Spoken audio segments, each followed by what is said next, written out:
নমস্কার বন্ধুরা, ঝর্ণাঝুমা কিচেনে সবাইকে স্বাগত। আজ আমি আপনাদের সাথে কাঁচা তেঁতুলের আচারের রেসিপি শেয়ার করব। সিম্পলভাবে খুব কম সময়ে তৈরি হয়ে যাবে।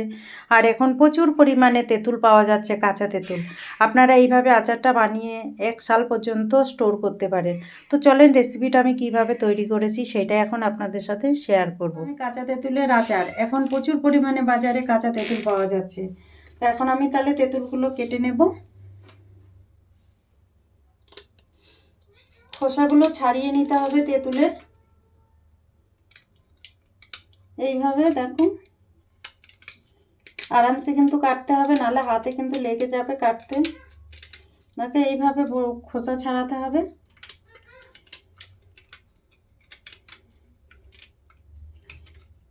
পরিষ্কার করে খোসা ছাড়িয়ে নিতে হবে।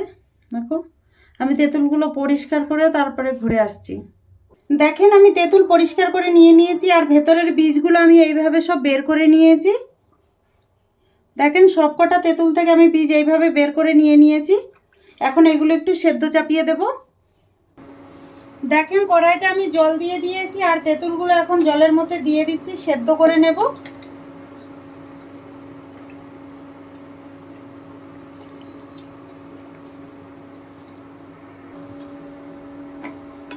তেঁতুলগুলো নেড়ে চেড়ে ভালো করে সেদ্ধ করে নিতে হবে। আর তেঁতুল কিন্তু খুব তাড়াতাড়ি সেদ্ধ হয়ে যায়।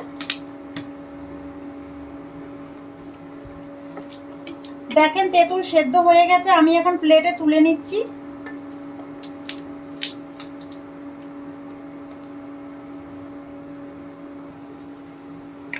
দেখেন কড়াই গরম হয়ে গেছে, এখন আমি কড়াইতে দিয়ে দিচ্ছি এখানে কিছু গোটা জিরে নিয়ে নিয়েছি, আর ধনে নিয়েছি, আর শুকনো লঙ্কা নিয়ে নিয়েছি। এইগুলো আমি এখন ভালো করে ভেজে নেব। খুব সুন্দর করে ভেজে নিতে হবে।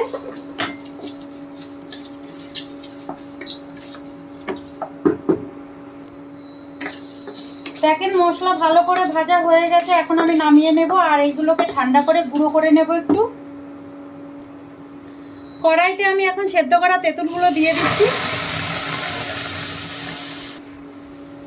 দিয়ে দিলাম দেখেন চিনি। 1 বাটি থেকে 3 টেবিল চামচ চিনি বাড়িয়ে রেখেছি, লাগলে পরে দেব। এখন ভালোভাবে নেড়ে দেব। যেহেতু তেঁতুলটা খুব টক হয়, সেই জন্য একটু চিনির পরিমাণটা একটু বেশি দিতে হবে।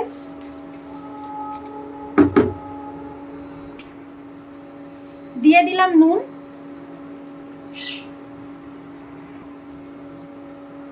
কিছুটা আমি দেখেন লঙ্কার গুঁড়ো দিয়ে দিলাম। আপনারা যদি লঙ্কার গুঁড়োটা দিতে না চান তাহলে স্কিপ করতে পারেন। এখন একটু নেড়ে চেড়ে ভালো করে মিশিয়ে দেব।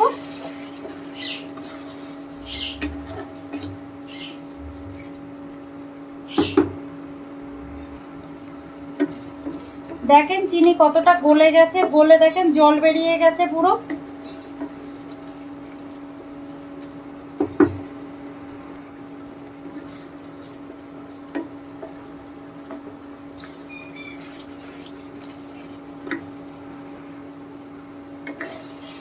নেড়ে নেড়ে কিন্তু তেঁতুলকে একদম শুকিয়ে ফেলতে হবে।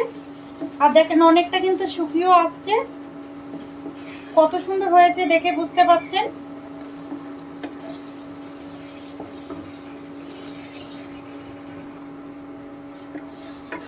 দেখেন অনেকটা কিন্তু শুকিয়ে এসছে। এখন আমি যে মশলাটা আগে ভেজে রেখেছিলাম সেই মশলাটা দেখেন গুঁড়ো করে নিয়েছি, সেটা দিয়ে দিচ্ছি। আর একদম গুঁড়ো করা যাবে না, কিছু একটু গোটা গোটা রাখতে হবে। দেখেন মশলাটা দিয়ে দেওয়ার পরে একটু নেড়ে দিচ্ছি।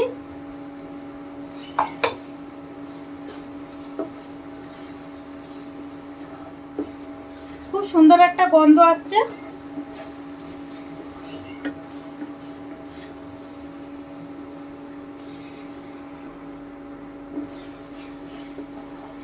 দেখেন তৈরি হয়ে গেছে কাঁচা তেঁতুলের আচার।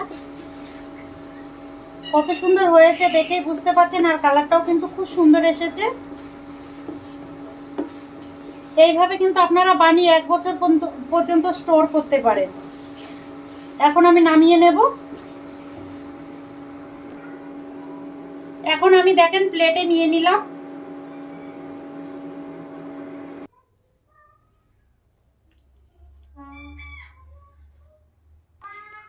তৈরি হয়ে গেছে কাঁচা তেঁতুলের আচার। এই রেসিপিটা যদি আপনাদের ভালো লাগে তাহলে আমার চ্যানেলটাকে সাবস্ক্রাইব করবেন, লাইক করবেন, কমেন্ট করবেন আর অবশ্যই শেয়ার করবেন।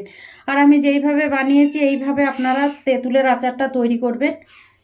Thank you.